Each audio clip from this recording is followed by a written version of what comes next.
ইলিশ মাছ দিয়ে লতি রান্না কার কার পছন্দ অবশ্যই বলবেন। যারা দেখছেন তারা কমেন্ট করে যাবেন কার কার পছন্দ। তাহলে চলেন এই ইলিশ মাছ রান্না করতে পুরো প্রসেসটা আমরা দেখে নেই। এখানে লতি আছে, কতটুকু আছে আমি জানি না। এখন এগুলো কেটে নেব। আমার কেটে নেওয়া হয়ে গিয়েছে। এখন ইলিশ মাছটা কেটে ধুয়ে নেব। ইলিশ মাছটা কেটে নিয়ে ধোয়া হয়ে গেলে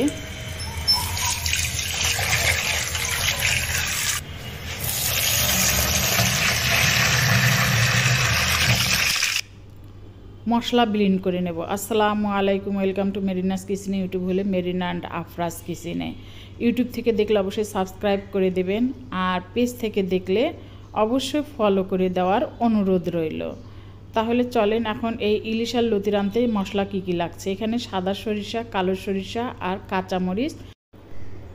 এখন সবগুলো একসঙ্গে ব্লেন্ড করে নেব। এখানে আগে সরিষাগুলো নিয়েছিলাম, আপনাদেরকে দেখানোর কারণে আবারও প্লেটে ঢেলে নিয়েছি।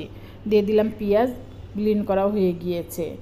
এই রেসিপিটা অনেকবার করে আমার চ্যানেলে দেওয়া আছে, যারা দেখেননি দেখে নেবেন। আর যারা আমার পুরাতন ফলোয়ার তারা জানে যে আমি এই রেসিপিটা কতবার দিয়েছি।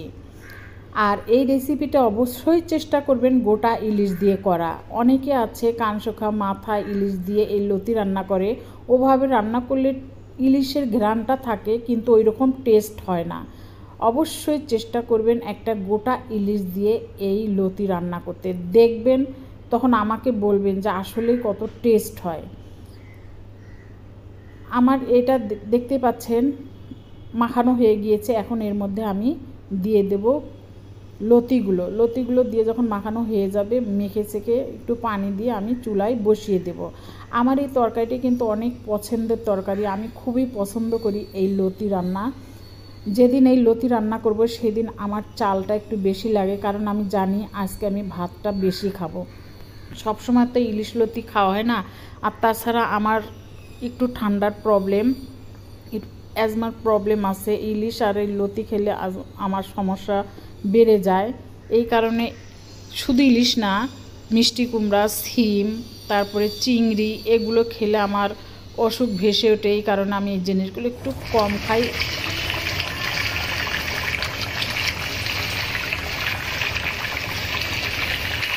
অ্যাভয়েড করে চলার চেষ্টা করি। আমার কিন্তু তরকারিটাও হয়ে গিয়েছে, দেখতেই পাচ্ছেন কতটা লোভনীয় হয়েছে।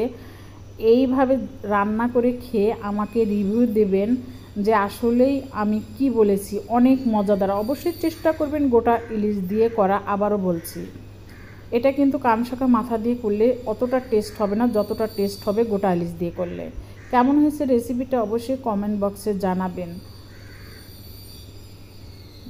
ভুল ত্রুটি হলে অবশ্যই ক্ষমা দৃষ্টিতে দেখবেন। আমার ভিডিওগুলো যদি কোনো ভুল হয়ে থাকে অবশ্যই আমাকে কমেন্ট করে জানাতে পারেন, আমি ভুলগুলো সংশোধন করে নেওয়ার চেষ্টা করব।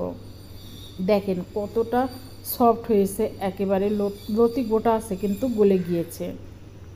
অনেক মজা ছিল, যখন খেয়েছি না তখন অনেক মজাদার ছিল। ধন্যবাদ সবাইকে ধৈর্য সহকারে দেখার জন্য। আসসালামু আলাইকুম।